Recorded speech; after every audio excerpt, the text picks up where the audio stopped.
Hello and welcome to another episode of the Ramblings of a 42-Year-Old Man. Chris Smith here with you today. Today we'll do a quick rambling about a couple books that I read last week by the same author. Author's name is Stephanie Perkins, and the two that I read of hers were like her fourth and fifth book, I believe. Her first three were actually kind of young adult teen romance drama type books that I will probably not be reading. But they're called Anna and the French Kiss, Lola, The Boy Next Door, and Isla and the Happily Ever After, which, I'll be honest, don't really ring as books that I'm going to go out and read. But her fourth and fifth book, she jumped away from the teen romance drama kind of book and went more for teen horror. And so that put them a little bit on my radar, and I tried them out. So the two books that I will be talking about is There's Someone Inside Your House and The Woods Are Always Watching. So I'll talk a little bit about the two of those. The first one actually even has a film version to go with them. We'll talk a little bit about that as well. So please keep watching for the book reviews.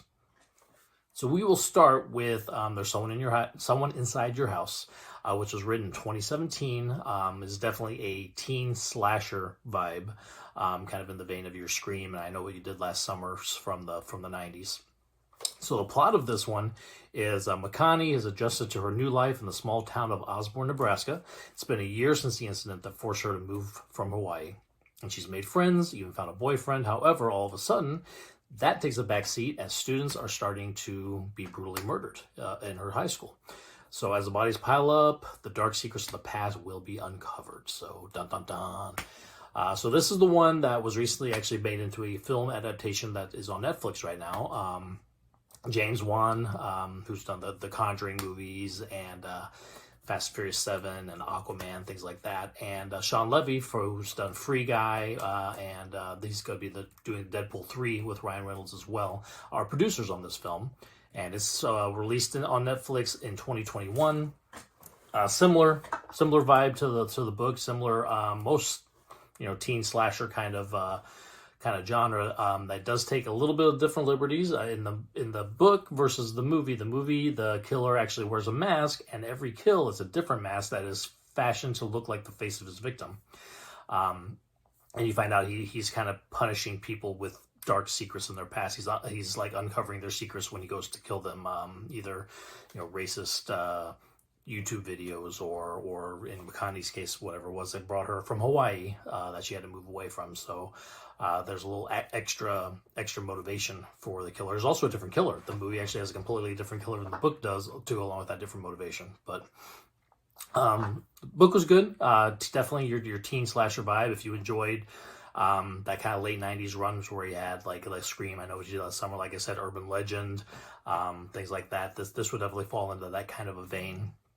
I'm a little older, so the teen slasher thing, unfortunately, is starting to leave me behind a little bit as I'm growing up, but I still enjoy these. I definitely enjoyed all those because I was a teen when most of those came out, so this just kind of flows right along with there. But the movie itself was okay. I wouldn't say it was great by any means, but it was definitely a fun watch. The ending was a little weak, I thought, but it's kind of same with the book. The ending is just a little bit weak, but the overall story itself is pretty good and a quick read. I think I got through it in a day.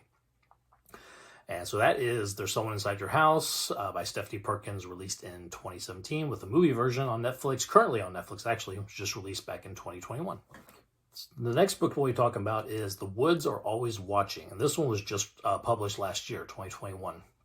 Now, instead of like There's Someone Inside Your House, which got teen slasher vibe, this one is almost more of a teen kind of backwoods survivalistic horror kind of thing. So think of a teen version of Deliverance mixed with, if anybody's read Stephen King's The Girl Who Loved Tom Gordon, about a girl who gets lost in the woods. Kind of a similar vibe to that too. So the plot of this one, childhood friends Nina and Josie decide to take a hike. It's kind of a farewell. They are moving off to, I think one is moving off to college, the other is staying where they are, but there's going to be like a 2,000-mile distance between the two of them. They've been friends their entire childhood, so it's kind of a farewell thing. There are some tensions between the two that during this hike, they kind of simmer and kind of blow out, and unspoken resentments kind of come to the surface. And that's before they come face to face with more than one type of monster in the woods. So another da-da-dun.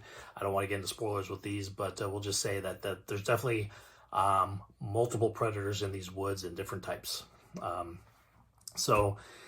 This one was a little darker than the first one, I would say. Has a little more of a grown up. Still a teen, definitely young adult, but definitely a darker tone than There's Someone Inside Your House was. So both books definitely YA horror.